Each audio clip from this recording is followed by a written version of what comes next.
I'm going to give my state of the program for the Baylor women's basketball season since the 2024-2025 season ended.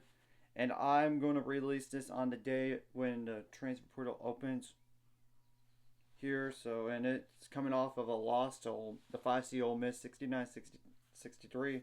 Y'all could look into it, and I already did a video about what happened in that game and everything, and no need to rehash it. And they do finish the season 28-8, 15-3 in the Big 12.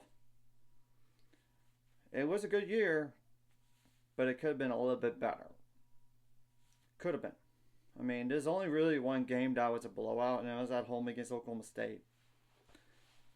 Of course, they did lose to Oregon, but I would dare to say that was the second game of the year. It was a trap game because Oregon had a lot of mass roster turnover. And the new scheme, first game without Jana Van Guybeek, which she tore her ACL game 1, and it was an announcement that she was going to come back for another year. And Bella Funway, within the first 2 minutes, gets hurt and never returns. And they didn't have an MRI machine at all. And of course, they did lose to Indiana and the Bahamas. So if they would have beat them, they would have played North Carolina the next day, presumably. But that's only really, besides the Oklahoma State loss, that's only 3 losses that are like 8 seeds or worse. There's no shame in losing to UCLA. Yes, it stings to lose to TCU all 3 times. And it was close. I mean, 5 points, 3 points. And 5 points again. So they're right there with the 2 seed.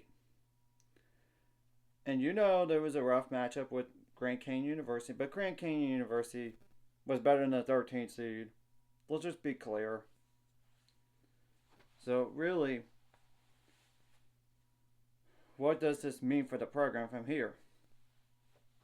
Obviously, we know Madison Bartley she's been done for a while, so I'm not going to consider her gone. I already considered her gone back then. No need to do it now. So how many seniors are going to definitely be gone? Jada Walker, yeah, that's a loss. Aaron Vonley, that's a loss. Alima Daru, she was only here for a semester, but that's a loss. Yaya Felder is a loss. Sarah Andrews is obviously a loss. So as you can tell, we do have some holes to fill. And in all this, and we'll see about the schedule next year. And you know there was the recruiting coordinator and the assistant, the person under her, were no longer part of the staff. So they're going to have to hire 2 people at least. And hopefully they're going to be good hires coming up. And you need that, not just for your high school, but JUCO, transfer portal. Really, I'm just saying. And all this. And Ole Miss was no ordinary 5 seed. Let's just be clear. They played a tough schedule. They almost beat USC this year in game number 1. They beat LSU at LSU on their senior day. And yes, I know that was without Flossie Johnson, but that's besides the point. They hung tough with Texas twice within 7 points. So, and this team was in a Big 12 title game essentially twice with the regular season on the line at home, and we couldn't win it. And obviously in the Big 12 tournament. They do need to do a better job of being in those tight game situations. I'm not going to question Nicki Collen on winning big games, because look at her history here at Baylor in the last 4 years. She's won some big games.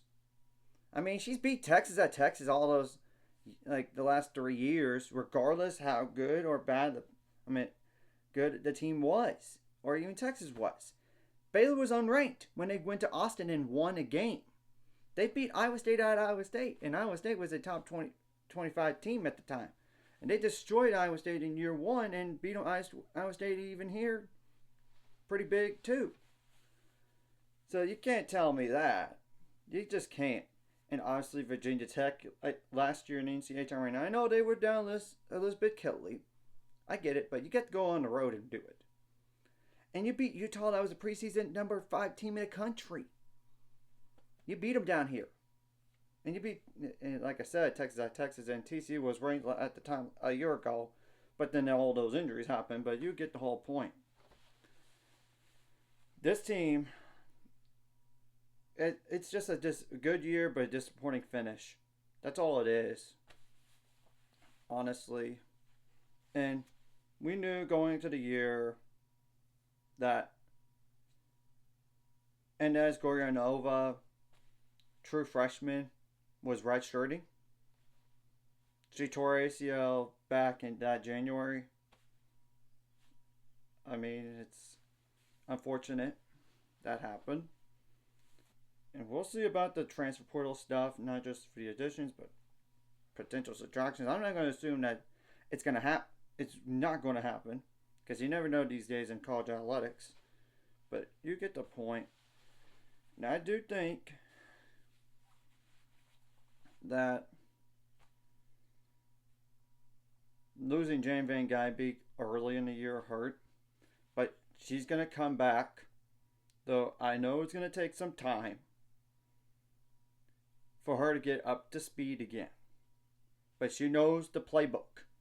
That's the important thing to know. It is. You can't deny it. Hopefully they find a way to keep Daniela, Paige Buggs, and Belle Funway here. Those would be good foundation pieces. And I know they have one high school recruit coming in, and it's Markayla Johnson.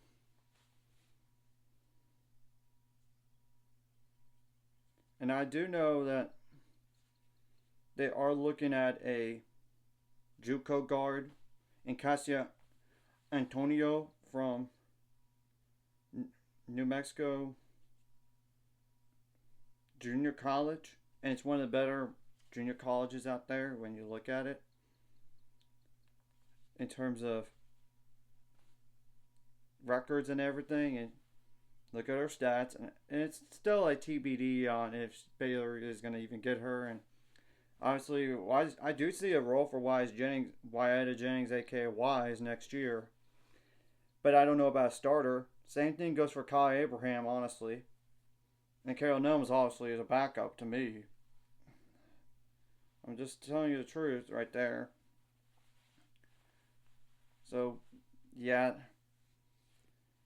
We do have to fill some needs through the transfer portal. I have to assume they're going to try to get a starting center, which I actually know for a fact that Baylor women's basketball. I know, like, this is based on Instagram alone, but Caitlin.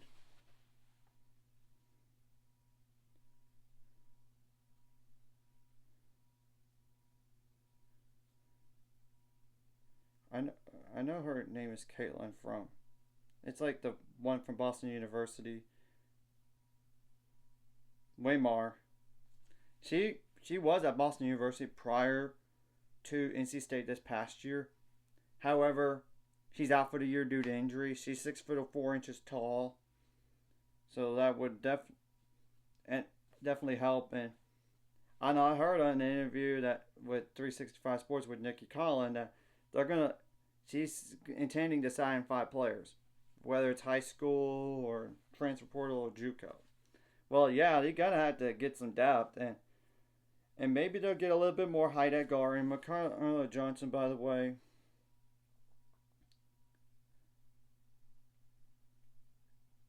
is a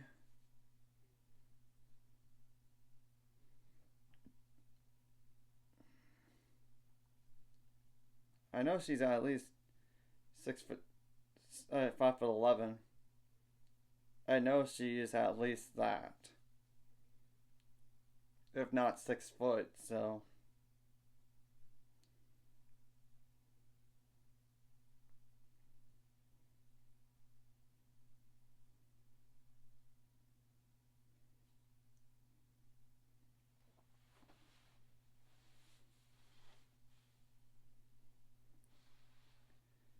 yeah, I would think they're gonna have to get a backup for Bella Funway.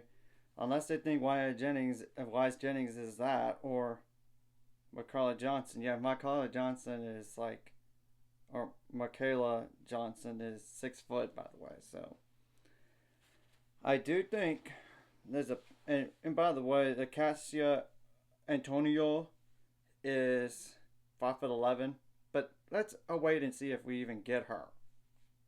I'm just saying. I know they've looked at her at least based on Instagram posts alone. I would definitely get, I think, like, starting center for sure. You gotta get one. You got to, and maybe get a backup for Bugs as well. And you gotta keep in mind too that Darren LePage Bugs did have surgery and came back for the NCAA tournament too. And I know Belafonte got hurt in that Kansas State game, but she hasn't shot great since. So yeah, it's one of those like injury things, and hopefully she gets better. And you know, it's just tough to see all those seniors lose their last home game twice, both in the regular season and the postseason, at home. And that's probably not in their plans. After last year, they're going to the Sweet 16.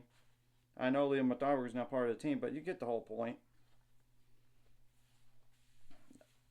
It's just they didn't see that happening. They knew this was a really good reach, and they knew that going in. It's just unfortunate how it ended. It got put behind us. And I know this is the fourth time that no Sweet 16 just a year ago. I mean, and like just a year ago was Sweet 16. Everything else has been round of 32 and losing twice at home. But South Dakota was better. Was just a bust saw in year one of Nicki Collen. This year, obviously, Ole Miss could have easily hosted if they didn't lose a few games here and there. And year two, they played UConn at UConn. So I can't really dispute these last two exits. It's just disappointing ending, but time to revamp the roster, not just from transfer portal, but maybe that JUCO edition could help if they get them. If they don't, you gotta get some guards, and you gotta get guards anyway, and get some front court help as well. And I'm gonna just go over like the top, other teams in the conference here, and really, TCU is gonna lose too much, and I know they got some size coming in from like high school and all, but you're gonna have to replace a Haley Van Lith, a Madison Connor, Sedona Prince. Those are big losses, and it's not even meant. Granted, I know Maddie Shear is going to be back. She redshirted this past year due to back injury, but back injuries are no joke. They're even gonna have to replace the backups forward in Deasia Merrill. And Natalie, not really Natalie Mazarek, because she was just a hardly play player. But they're going to lose Agnes Mbanopu. They're going to lose Una Jonovonik.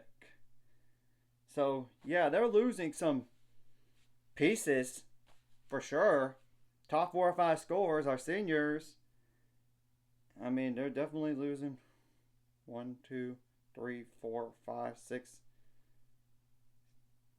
1, 2, 3, 4, 5, 6, 7 seniors for sure. So, yeah, they're going to take a step back. And I do think this is just an anomaly for TCU being this old and everything. I might as well just go over Oklahoma State. I know they lost in the round of 64. I know, but they do. I know they have Amari Whiting coming in from the transfer portal. I don't know about high school stuff on all these teams, but I know definitely that for the transfer portal. And they're definitely losing their 6'6" big and Tennant Magassa, and I know Riley Langerman is not really a key loss, but they're going to lose Alexia Smith. Really, Landry Williams has not played the last few years, so I don't know what's going on there. Or Stacey Jones is just like a rotation player, if anything else. And Anagrad Aussie. So you get the whole point. They're going to lose some key players, and obviously Kansas State loses a lot. They're going to lose Aoka Lee. That's already naming one big player. They got more. And I know they do have one player that's technically redshirting for the year due to injury. And that is Briley Glenn. So how many seniors really gone? Subtracting Briley Glenn. So Tamir Powendexter, big loss. Serena Sendell, big loss. Like I said, Yoko Lee. Kenny Taylor's like a backup. And I know they got a good high school recruiting class, but you're losing some generational type players from a Sweet 16 team for the first time in a long time. And I know I said the year on it whenever they did beat Kentucky at Kentucky, but you get the whole point. And Utah, they're losing there. And then Vieira, like Maya Torre, the best post player. Kenny McQueen, Jenna Johnson. That's some notable names on the list. And honestly, Iowa State's going to lose. Not a lot of seniors, but who knows about the transfer portal? Because supposedly Audie Cricks might be entering. I don't know. Like Emily Ryan. Yeah, that's the only senior they got, but it's a big loss. So there's no need to go over every single team. And what's funny is Arizona State's new head coach is a great GCU head coach, Molly Miller. And BYU is going to have a new head coach. Obviously, we know that. Houston is as well. BYU, Houston, Arizona State. That's all. I don't need to go too much in depth on the Big 12, but it's a gettable conference. It's not like any Texases or Oklahomas or South Carolinas, Notre Dames. You go down the list of teams, or NC States. It's a gettable conference. We're just going to have to wait and see what they do in terms of the transfer portal and maybe the JUCO edition, or if there's a late high school edition. We're going to have to wait and see. So anyways, if you like this content, hit the like and subscribe, and see you guys later on the road. 800 subscribers. Course ultimate goal is 1,000 or more. So my this course like a video, comment video really helps YouTube algorithm. Some more people see it. Sharing the video does help as well. Some more people could watch. And after watching, and not subscribe, hit subscribe button for the notification bell as well. And I will be releasing this on the day when the transfer portal does officially open.